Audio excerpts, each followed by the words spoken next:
ദുരന്തമുഖത്തുള്ള സന്നദ്ധ സംഘടനാ പ്രവർത്തകരുടെ സേവന മനോഭാവത്തെക്കുറിച്ച് പറയാതിരിക്കാൻ വയ്യ. ഈ മേഖലയിൽ ഒരുപാട് പേരെ കാണാൻ സാധിച്ചു. SYSൻ്റെ സാന്ത്വനം സംഘടനയുടെ ജില്ലാ കോർഡിനേറ്റർ ഷമീർ ഉൾപ്പെടെയുള്ള ചിലർ എന്നോടൊപ്പം ഉണ്ട്. അവരുടെ അനുഭവങ്ങളെക്കുറിച്ച് നമുക്ക് നേരിട്ട് ചോദിച്ചറിയാം. എത്ര ദിവസമായി ഈ മേഖലയിൽ? ഇന്നൊക്കെ മൂന്നാമത്തെ ദിവസമാണ് ഇന്നിവിടെ എത്തുന്നത്. ഈ സംഭവം നടന്ന അന്ന് 2 മണിക്കാണ് നമ്മൾ എമർജൻസി ഗ്രൂപ്പ്, വയനാട് ജില്ലയുടെ റെസ്ക്യൂ ടീമിൻ്റെ എമർജൻസി ഗ്രൂപ്പുണ്ട്, സർക്കാരിൻ്റെ IIGയുടെ നേതൃത്വത്തിലുള്ളതാണ്. ആ ഗ്രൂപ്പിൽ വിഷയം വരികയും 2-3 ആളുകൾ നേരിട്ട് വിളിക്കുകയും ചെയ്തപ്പോൾ പെട്ടെന്ന് തന്നെ നമ്മളെ റെസ്ക്യൂ ടീമിൻ്റെ ഗ്രൂപ്പിൽ അറിയിക്കുകയും ഫോൺ ചെയ്യും അത്യാവശ്യം കിട്ടുന്ന ആളുകളെ മാത്രം കൂട്ടി 2:45-3 മണിയാകുമ്പോഴത്തേനും ഇവിടേക്ക് എത്തുകയാണ് ചെയ്തത്. ഇവിടെ എത്തിക്കഴിഞ്ഞ സമയത്ത് സംഗതി ഏത് റൂട്ടാണെന്നൊന്നും അറിയില്ല, വെളിച്ചമില്ല, ഒരു സംഭവമില്ല. കളക്ടർ വണ്ടി വരുന്നുണ്ട്, അതുപോലെ MLAൻ്റെ വണ്ടി വരുന്നുണ്ട്, പോലീസ് സംവിധാനങ്ങൾ ഉള്ള വണ്ടികൾ വരുന്നുണ്ട്. അവർ കൂടുതൽ വന്നു. ഈ ചുരൽമലയിൽ നിന്ന് ടൗണിനെ കാണുന്നില്ല, പള്ളീൻ്റെ അവിടുന്ന് മുകളിലോട്ടുള്ള റോഡിന് നടന്ന് അതിൽ പോയിട്ട് ഉള്ള ആളുകളെ JCB മാത്രം റോഡ് റെഡിയാക്കി തന്നു. അതിൽ നടന്നിട്ട് ആ റോഡിന് നേരെ കയറി ജീവിച്ചിരിക്കുന്നവരെ രക്ഷപ്പെടുത്തുക എന്നുള്ള ദൗത്യത്തിലേക്ക് ഞങ്ങൾ നീങ്ങുകയാണ് ചെയ്തത്. ഉള്ള വെളിച്ചത്തിൽ മൊബൈലിലും ഹെഡ്ലൈറ്റും വെച്ചിട്ട് നടന്ന് മരത്തിൻ്റെ മുകളിലേക്ക് കവർ ചെയ്ത് വീട്ടിലേക്ക് കയറി കൂക്കി വിളിച്ച് പോയപ്പോഴാണ് ഒരു വീട്ടിൽ നിന്ന് ഒരു അമ്മച്ചി ഞങ്ങളിവിടെ ഉണ്ടെന്ന് പറഞ്ഞ് ഞങ്ങൾ ജനലിൻ്റെ കൂടെ കൈകൊണ്ട് മൊബൈലിൽ ടോർച്ച് അടിച്ച് ഇങ്ങനെ കാണിച്ചു. അതിൽ ഉടനെ തന്നെ ഞങ്ങൾ അവിടെ നിന്നുള്ള നിങ്ങൾ സുരക്ഷിതരാണ്, കുഴപ്പമില്ല, രക്ഷപ്പെടുത്താമെന്ന് പറഞ്ഞു. താഴെ നിന്ന് ഒരാളെ തോളിൽ ചവിട്ടിയിട്ട് മുകളിലേക്ക് കയറാൻ ശ്രമിച്ചവർ പറഞ്ഞു, നിങ്ങൾ താഴത്തെ വാതിൽ ചവിട്ടിക്കോളും, പൊളിഞ്ഞാലും കുഴപ്പമില്ല, നിങ്ങൾ ചവിട്ടിയിട്ട് അത് മുകളിലോട്ട് കയറിക്കോളും എന്ന് പറഞ്ഞു. അങ്ങനെ ഞങ്ങൾ വാതിൽ ചവിട്ടി തുറന്നു, മുകളിലേക്ക് കയറിയപ്പോൾ അവരമ്മച്ചിയും അപ്പച്ചനും 2 പേരാണുള്ളത്. അവർ പറഞ്ഞു ഞങ്ങൾക്ക് രക്ഷപ്പെടണമെന്ന് പറഞ്ഞു. ഞങ്ങൾ പറഞ്ഞു ഞങ്ങൾ കൂടെ നിന്ന് പറഞ്ഞു. അവർക്ക് ആവശ്യമുള്ള സാധനങ്ങളൊക്കെ എടുത്തു, അവരെ കൈ പിടിച്ചു, നേരെ പുറത്ത് കൊണ്ടുവന്നിട്ട് ഇവിടുന്ന് കാണുന്ന ആ മരൻ്റെ മുകളിലേക്ക് കയറി ആ മലിൻ്റെ മുകളിൽ നിന്ന് ഞങ്ങൾ ഫയറിനെ അവിടുന്ന് കൂക്കി വിളിച്ചു. അവർ നേരെ ഇവിടുന്ന് ലൈറ്റ് അടിച്ച് വന്നിട്ട് താഴേക്ക് വന്നിട്ട് അവരെ വണ്ടിയിൽ കയറ്റി അവരെ അനിയൻ്റെ വീട്ടിലേക്ക് മേപ്പാടിയിലേക്ക് ഷിഫ്റ്റ് ചെയ്യാണ് ചെയ്തത്. പിന്നീട് രക്ഷപ്പെടുത്താനുള്ള ആളുകളെ ആ സ്കൂളിൻ്റെ ഭാഗത്ത് നിന്ന് നേരെ അക്കരെ കാണുന്ന ഭാഗത്ത് ചളിയിൽ പൊതിഞ്ഞ് കുറേ ആളുകൾ നിൽക്കുന്നുണ്ട്. അതേമാതിരി തന്നെ ഫയർഫോഴ്സിൻ്റെ ടീമും പോലീസും വന്നിട്ട് അങ്ങോട്ടേക്ക് നമുക്ക് വടം കെട്ടി തന്നു.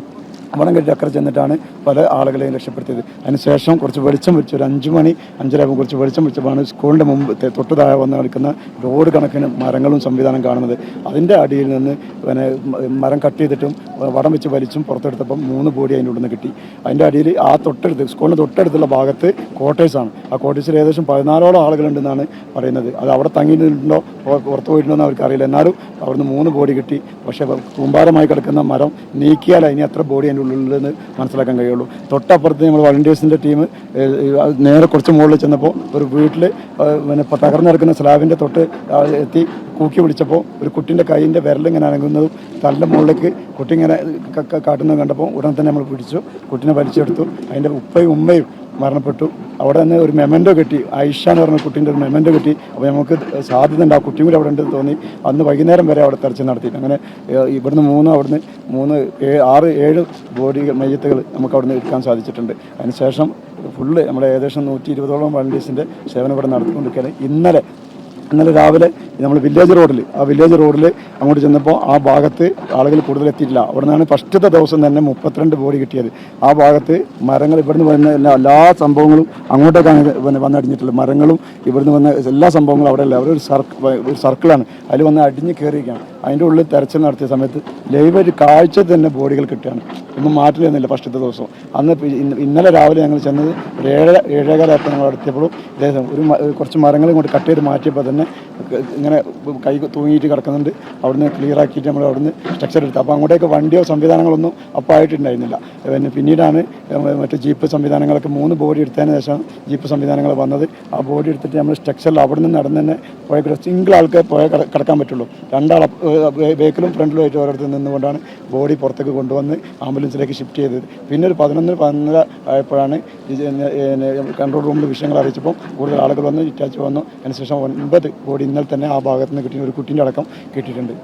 ഈ രീതിയിൽ മണ്ണിലിറങ്ങിയിട്ടാണ് സന്നദ്ധ സംഘടനകളെല്ലാം, എല്ലാ സന്നദ്ധ സംഘടനകളും ആരും ഒരു മാറ്റി നിർത്തേണ്ട, എല്ലാവരും ഒരേ ഇതിൽ വർക്ക് ചെയ്തുകൊണ്ടിരിക്കുന്നത്. ഞങ്ങളെ കൊണ്ട് കഴിയുന്ന പ്രവർത്തനം പുത്തുമല സംഭവം നടന്നപ്പോഴും ഇതേ സേവനം തന്നെ എല്ലാവരും 14 ദിവസം അവസാനം കളക്ടറും റവന്യൂ വകുപ്പും നിർത്താൻ പറയുന്നത് വരെ സേവനം ചെയ്യുകയാണ് ഞങ്ങൾ ചെയ്തിട്ടുള്ളത്. നമ്മളെ സംബന്ധിച്ചിടത്തോളം ഇവിടെ എല്ലാവരും ഒത്തൊരുമയോട് കൂടി നിൽക്കുന്നതുകൊണ്ട് വയനാടിൻ്റെ റെസ്ക്യൂ ടീം തന്നെ ജില്ലയിലെ എല്ലാ ദുരന്ത മേഖലകളിലും പ്രവർത്തിക്കുന്ന IHയുടെ നേതൃത്വത്തിൽ തന്നെ, സർക്കാർ നേതൃത്വത്തിൽ തന്നെ ഇത്തരത്തിലുള്ള സഹഭാരതി അടക്കം, അതുപോലെ വൈറ്റ് കാർഡ് അടക്കം, ഡിവൈഎഫിൻ്റെ മറ്റ് സംഘടനകളൊക്കെ എല്ലാവരും സജീവമായിട്ട് ഇതിൽ പങ്കെടുക്കുന്നുണ്ട്. നമ്മളെ കൊണ്ട് കഴിയുന്ന പ്രവൃത്തി ഞങ്ങൾ കൂടെ നിന്ന്, സർക്കാരിൻ്റെ കൂടെ നിന്ന് ചെയ്യുന്നുണ്ട്. പുത്തുമല പുനരധിവാസം പോലെ ചിലപ്പോൾ എത്രത്തോളം എളുപ്പമായിക്കൊള്ളണമെന്നില്ല ഇപ്പോഴത്തെ സാഹചര്യത്തിൽ. കാരണം എത്രയും വലിയ ദുരന്തം തന്നെയാണ്. കുറച്ചൊന്നുമല്ല, 100-200 അടുത്ത് കുടുംബങ്ങൾ തന്നെ നമുക്ക് നഷ്ടപ്പെട്ടിട്ടുണ്ടെന്നുള്ളതാണ് മനസ്സിലാകുന്നത്. ഇന്നലെ വൈകിട്ടാണ് ന്യൂസ് വന്നത്, എൻ്റെ 28 ആളുകളുടെ എൻ്റെ കുടുംബത്തിൽപ്പെട്ട 2 പേരെ കിട്ടിയുള്ളൂ എന്നൊരു ഫാമിലി സമീപിക്കേണ്ടായത് കൺട്രോൾ റൂമിൽ. ആ രീതിയിലേക്ക് പത്രത്തിൽ നിന്ന് ന്യൂസും കണ്ടു. 26 എനിക്ക് കാണാനുണ്ട്. അപ്പോൾ എത്ര ആളുകൾ എവിടെയൊക്കെയാണെന്നുള്ളത് ഇപ്പോഴും സ്ഥിരപ്പെടുത്താൻ, ഉറപ്പുവരുത്താൻ ഇതുവരും ഭരണകൂടത്തിന് സംവിധാനത്തിന് കഴിഞ്ഞിട്ടില്ല എന്ന് തോന്നുന്നുണ്ട്. കാരണം കൃത്യമായിട്ട് കണക്കുകൾ വരുന്നുകൊണ്ടേ ഇരിക്കുന്നുള്ളൂ. ഇന്നും കണ്ടില്ലേ, ബോഡി കിട്ടിക്കൊണ്ടിരിക്കുന്നു, പാർട്സ് കിട്ടിക്കൊണ്ടിരിക്കുന്നു, നിലമ്പൂരിൽ നിന്ന് കിട്ടിക്കൊണ്ടിരിക്കുന്നു. എന്തായാലും ഈ ദുരന്തം ഈ വയനാട് ജില്ലയെ സംബന്ധിച്ചിടത്തോളം ഇനി പുനരധിവാസം തന്നെ വലിയൊരു വെല്ലുവിളിയായിട്ടാണ് ഇപ്പോൾ നമ്മൾ കാണുന്നത്. എന്തായാലും ഇത്തരം ദുരന്തങ്ങൾ ഇനി ആവർത്തിക്കപ്പെടാതിരിക്കട്ടെ അല്ലേ? യെസ്, അതിനുള്ള മുന്നൊരുക്കങ്ങൾ ജില്ലാ ഭരണകൂടം സ്വീകരിക്കട്ടെ. സെൻട്രൽ ഗവൺമെൻറ്, കേന്ദ്ര ഗവൺമെൻറ്റും ഇവിടുത്തെ സ്റ്റേറ്റ് ഗവൺമെൻറ്റൊക്കെ ഒരുമിച്ച് നിന്നാൽ ഒരുപാട് കാര്യങ്ങൾ നമുക്ക് ചെയ്യാൻ കഴിയും. ഇപ്പം ആളുകൾ നേതൃത്വമൊക്കെ നേതാക്കളൊക്കെ വരുമ്പോൾ വലിയ പ്രതീക്ഷകളുണ്ട്. ഈ വയനാടിനെ സംബന്ധിച്ചിടത്തോളം എന്തെങ്കിലും ഒരു പരിഹാരം ഇവിടെയുള്ള ആളുകളെ ഒക്കെ തോട്ടം തൊഴിലാളികളാണ്. അതാണ് ഒരു ഹൈ ഫാമിലി അല്ലല്ലോ. സാധാരണ ഈ ചായത്തോട്ടത്തിൽ ചപ്പുനുള്ളി ഉണ്ടാക്കിയ കഷ്ടപ്പെടുന്ന ഒരുപാട് പാവപ്പെട്ടവർ, അവർക്കൊരു പരിഹാരം എത്രയും പെട്ടെന്ന് ഉണ്ടാവട്ടെ. മറ്റ് ജാതിമത ഭേദമന്യേ മുഴുവൻ നേതാക്കളും അതിനുവേണ്ടി എല്ലാവരും ഒരുമിച്ച് നിൽക്കട്ടെ. സർക്കാരിൻ്റെയും സ്റ്റേറ്റ് സെൻട്രൽ ഗവൺമെൻറ്റും കൂടെ ഒരുമിച്ച് നിൽക്കട്ടെ. പ്രവൃത്തി പെട്ടെന്ന് തന്നെ പുനരധിവാസവും കാര്യങ്ങളും നടക്കട്ടെ എന്നുള്ള പ്രാർത്ഥന മാത്രമേ നമുക്കുള്ളൂ. ഓക്കെ, കൊടിയുടെ നിറം നോക്കാതെ, ജാതി മത വർഗ വർണ്ണം നോക്കാതെയുള്ള നിസ്വാർത്ഥമായിട്ടുള്ള സേവനം, എന്തായാലും SYSൻ്റെ പ്രവർത്തനം ശ്ലാഘനീയമാണ്, മഹനീയമാണ്.